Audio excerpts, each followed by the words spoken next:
when you are drafting, let's say you're doing a dynasty startup, right? We're starting this thing from scratch.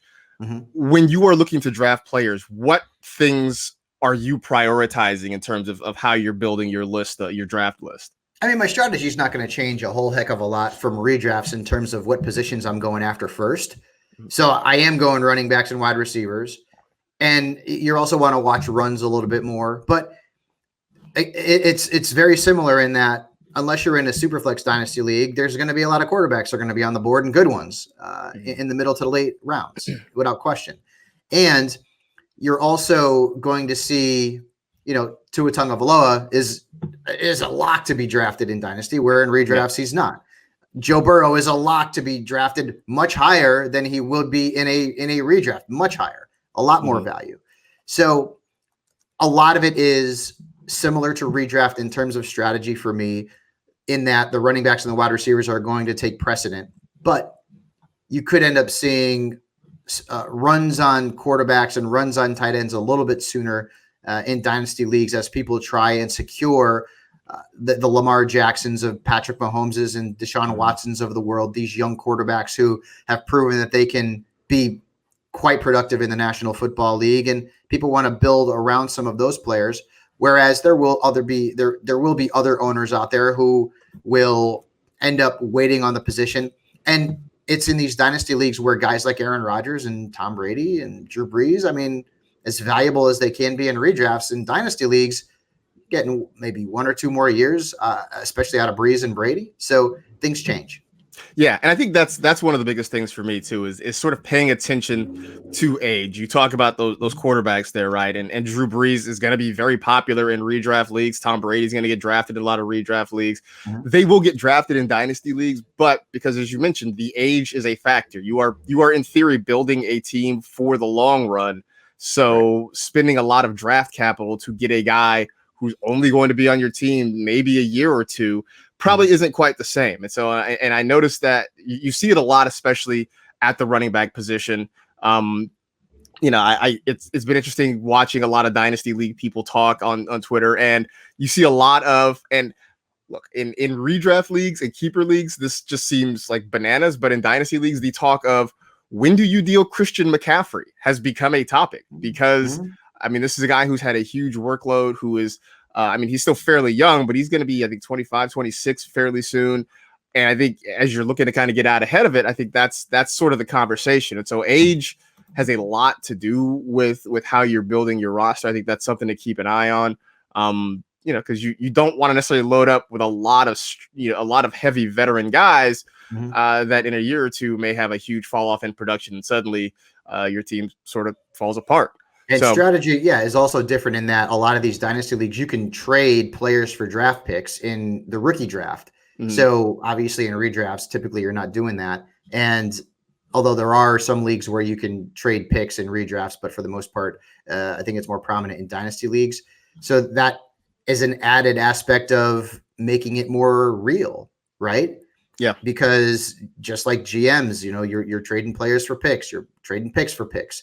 And it makes it much more of a realistic experience for fantasy owners. Speaking of which, so how much do you draft, or do you value draft picks versus, getting a guy that could possibly help you right away? I know everybody's sort of building for the future, but sometimes you need that guy that can help you like right now. Yeah. It depends on the draft class, honestly. So I can see a lot of players out there trading veterans for picks before this draft happened, with, say, for example, if you wanted a young running back, Jonathan Taylor and DeAndre Swift and J.K. Dobbins there's a lot of good ones. So if you're needing to improve and maybe get younger in your backfield, then I could absolutely have seen people going out there and trading, some not older veterans per se, but, guys who maybe are a little bit past their primes, and going out there and trying to get a younger player to gain youth, because ultimately that's what you want to do. Like in our dynasty league, my quarterbacks are Ben Roethlisberger, Russell Wilson, and Josh Allen. So, when we do our draft, I'm not necessarily going to be looking to go after Tua or Joe Burrow, because I mean, Roethlisberger's old, Russell's not, and Josh Allen's spring chicken. But my running backs, I've got Mark Ingram, I've got Le'Veon Bell, and did I win this league last season? I can't remember if I won the league last season. I think I might have. I have James Conner, who I don't know. So I might be inclined to try and see if someone out there is interested in, one of my veterans and maybe my pick, because my pick is going to be later in the first round, for a pick that's a little bit higher in the first round, so I can go a little bit younger and maybe try and get one of the running backs that I mentioned. Yeah.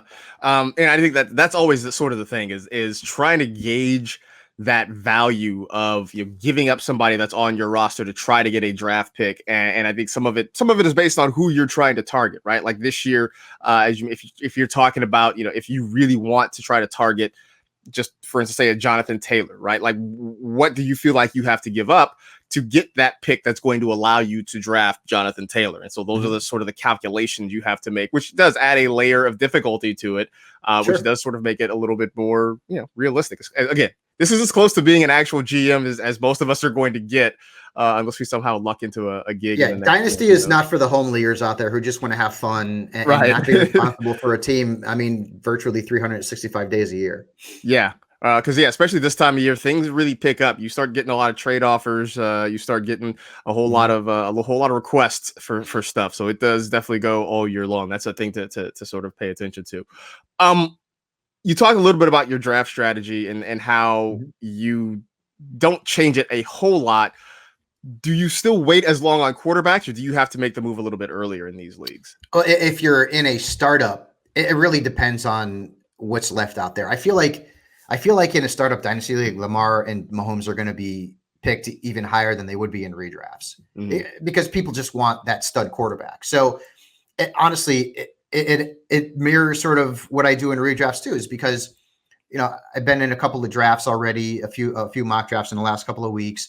And, you get to the point where Deshaun Watson's on the board at a certain spot and you're like, yeah, maybe I'm going to take a chance on him. Maybe it's the 6th round or 7th round. The same is going to be true in dynasty leagues where, hey, there's guys that I'm going to, I don't want to go. I don't want to get a worse quarterback than this quarterback. Like say, Josh Allen, Matt Ryan. Like I don't want to have a QB1 that's any worse than that. And then late in drafts, you're not going to see these like young quarterbacks on the board. There's going to be scenarios and across the dynasty landscape where Joe Burrow, Tua Tagovailoa, and Justin Herbert are going to go ahead of Tom Brady because Tom Brady is 43 years old. So that's where there's a drastic difference in terms of in redrafts.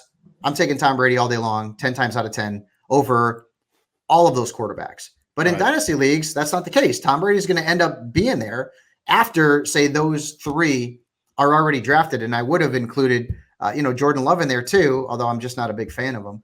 And Jalen Hurts, but he ended up in an awful situation in Philadelphia.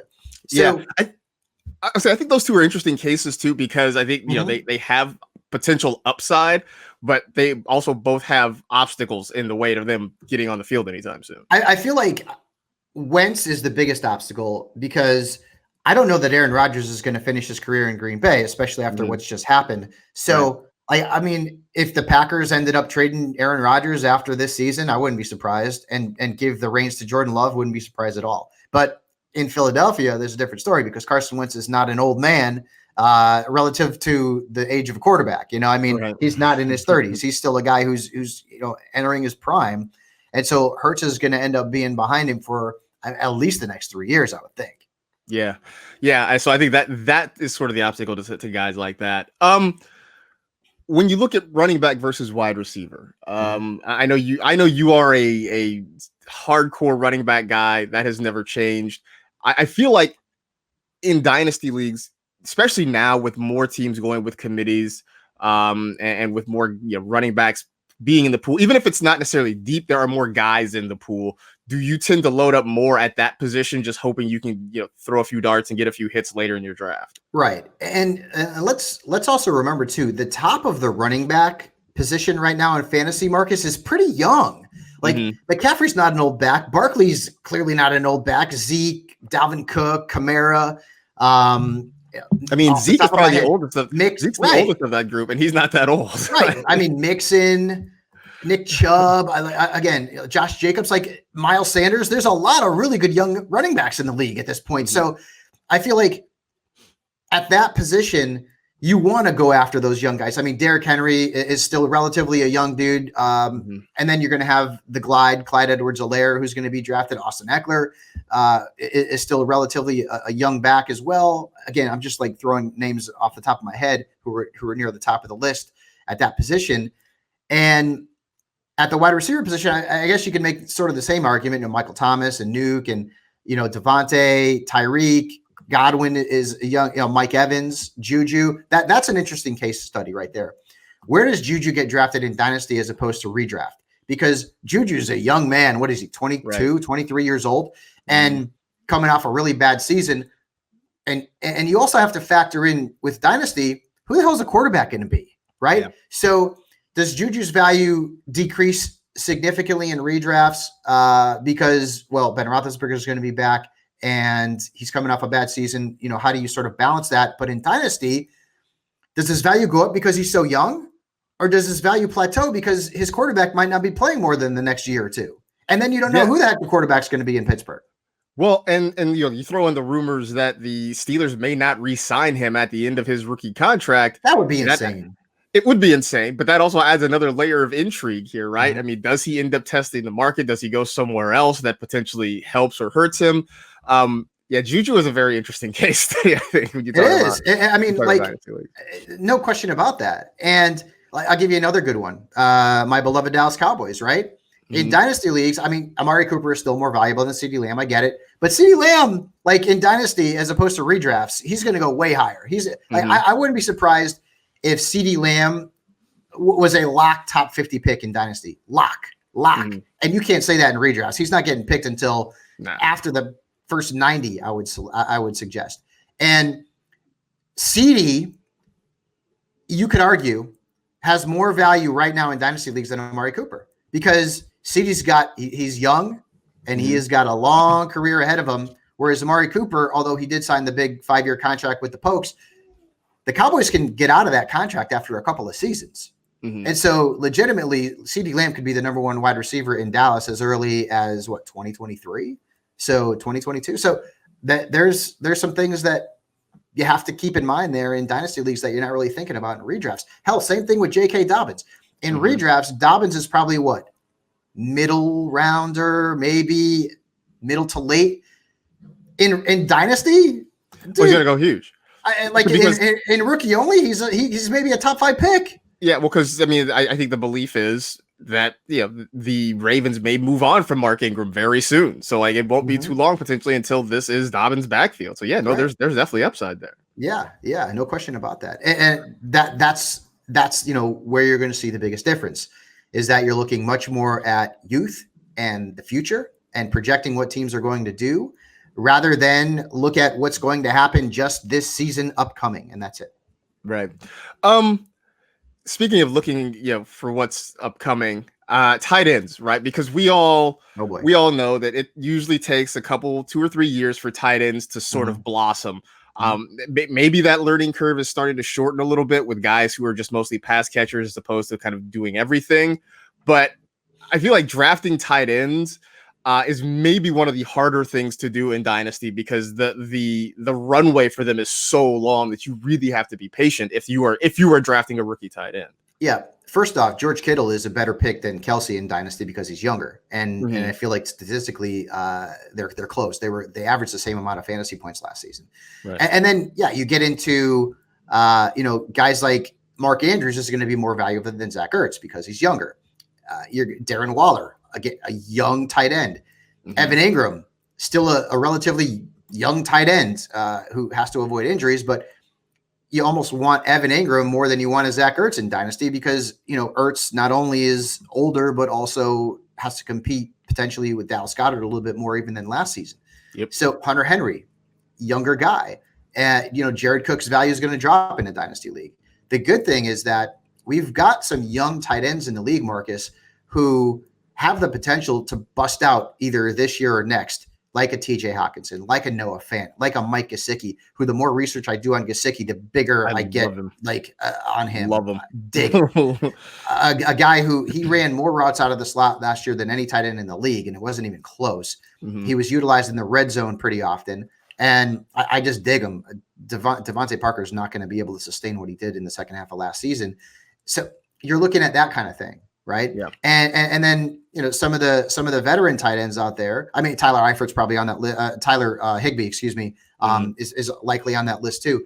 But a guy like a Tyler Eifert or a Jimmy Graham or the like, they are not worth more than late round flyers in Dynasty or in redrafts, would Right. It's nice to get that Adam Troutman is going to get drafted before Jimmy Graham and Tyler Eifert. So is Cole Kmet. I mean, like it's no brainer stuff here in Dynasty leagues. Yeah, no, I think, Jimmy Graham, I wouldn't be surprised if he just sits out there in a lot of leagues.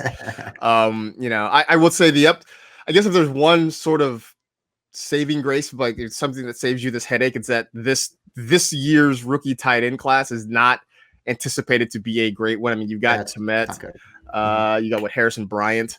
But he didn't land in a great spot.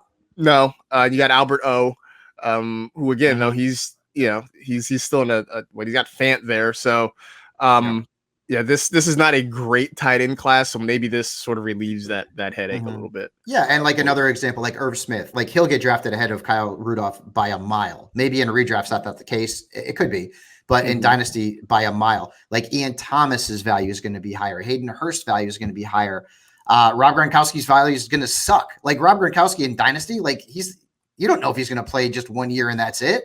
Like I in Dynasty, it sounds crazy, but I'd much rather have TJ Hawkinson or Dallas Goedert or Tyler Higbee or Gesicki or Irv Smith or Jonnu Smith. Like I'm again, just pulling names. I'd rather have all those guys over Rob Gronkowski in Dynasty leagues. Like Rob Gronkowski's value takes a massive hit in Dynasty because he's a 1 year guy potentially. Right now, and that's sort of the thing is that you just don't know how long he's going to be there. Look, Tom Brady's on a 2-year contract, and so it very well could be that they do those 2 years and they just decide to call it quits. So yeah, you got to factor that in, man. Like I get it, wanting to win now. I always want to win now, but I want to be able to win now and still not sacrifice having like my backfield in our Dynasty league. Like my backfield 2 years ago is freaking nuts, and now I'm like, hey, guys are getting older, man. I got to do something there. So yeah, absolutely.